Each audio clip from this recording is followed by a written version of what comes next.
Good morning students. Today I will start your SST classes online. Now I will start from 5th class. Our topic is equatorial forest region. In previous classes we read about the equatorial forest region जो भूमध्य रेखीय forest region है उसके बारे में read किया था। Equatorial forest region जो एवरग्रीन फॉरेस्ट रीजन है उसके हमने क्लाइमेट को रीड कर लिया था। एवरग्रीन प्लांट्स जो वहाँ के हैं उनके बारे में रीड किया था। 4 लेयर्स होती हैं प्लांट्स की। उसके बाद है वाइल्ड लाइफ को हमने रीड कर लिया था कि वहाँ पर किस किस प्रकार के जीव जंतु या पाए जाते हैं रेन फॉरेस्ट में। Today we read about the life in the equatorial forest region. जो भूमध्य रेखीय जो क्षेत्र है वो वन रीजन है उसके अंदर जो लाइफ है वो कैसी है उसके बारे में अध्ययन करेंगे आज। Life is forest region is very tough. जो इस फॉरेस्ट रीजन में जो लाइफ है वो बहुत टफ है, बहुत मुश्किल है। Usually tribals people live here who lead very simple life. यहाँ पर जो जनजातीय लोग हैं, ट्राइबल्स मतलब होते हैं जनजातीय, जो लोग हैं वो रहते हैं और बहुत ही सिंपल जीवन व्यतीत करते हैं। Many of the rain forest tribals include the well known pygmies of the Congo. जो मतलब बहुत सारे जो ट्राइबल्स हैं उनके अंदर आते हैं रेन फॉरेस्ट में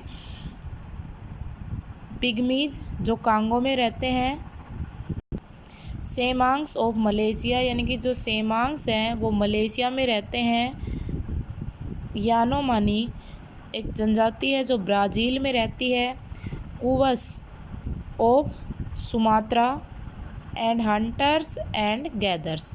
जो ये सब जनजातियां हैं जो पिग्मीज हैं, सेमांस हैं या फिर यामोमानी है, कुवस है, ये जनजातियां हंटर्स और गैदर्स का जीवन व्यतीत करते हैं। मतलब जो शिकार करना और चीज़ें इकट्ठी करना भोजन के लिए। जैसे क्या क्या करते हैं वो, plants, meat, fish, insects and honey are the food gathers by these tribals. ये जो जनजातीय लोग हैं इनके द्वारा प्लांट्स, मीट, फिश, इंसेक्ट्स और हनी वगैरह इकट्ठा किया जाता है।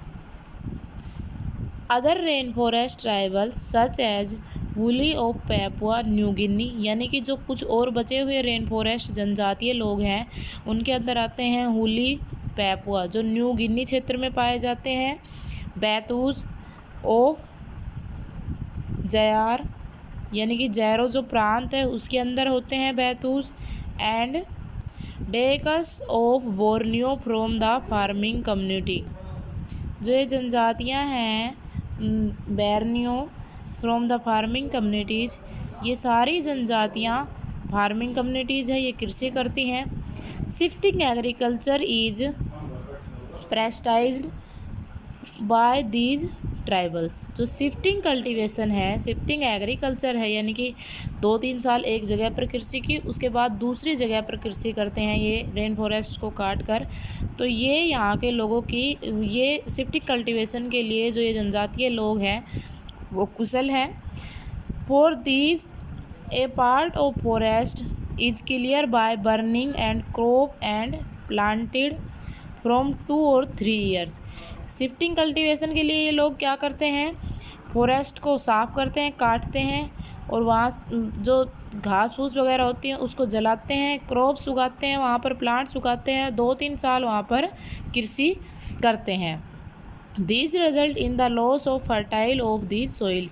इसके कारण क्या होता है कि जो हमारी सोइल है उसकी फर्टिलिटी जो है वो कम होती है या ख़त्म होती है। एंड क्रॉप स्टॉप ग्रोविंग और वहाँ पर फसल उगना बंद हो जाती है।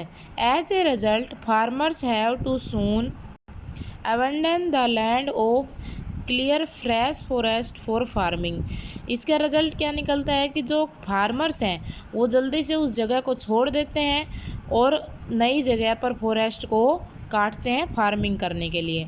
Plantation farming is also practised by the native tribals. जो यहाँ के ये जो जनजातीय लोग हैं इनके द्वारा प्लांटेशन फार्मिंग अधिक की जाती है। प्लांटेशन फार्मिंग में ये लोग माहिर है या कुशल है। Such farming is practise in area that have been cleared of rain forest.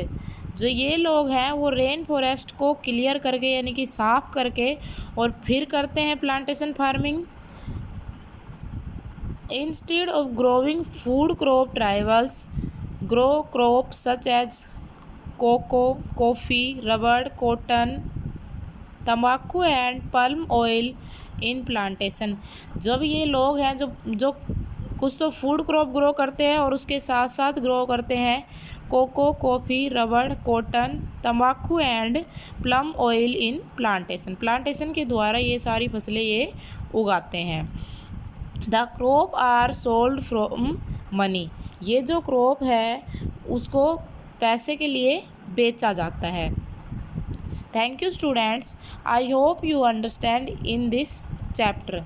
इस चैप्टर के अंदर कुछ न्यू वर्ड्स आए थे, जैसे एवरग्रीन। जो एवरग्रीन है उसमें forest that remain green throughout the year. जो फॉरेस्ट है वो पूरे साल ग्रीन रहता है। सेकंड है अमरजेंट ट्रीज। जो अमरजेंट ट्रीज है, trees which stick beyond the canopy in a forest.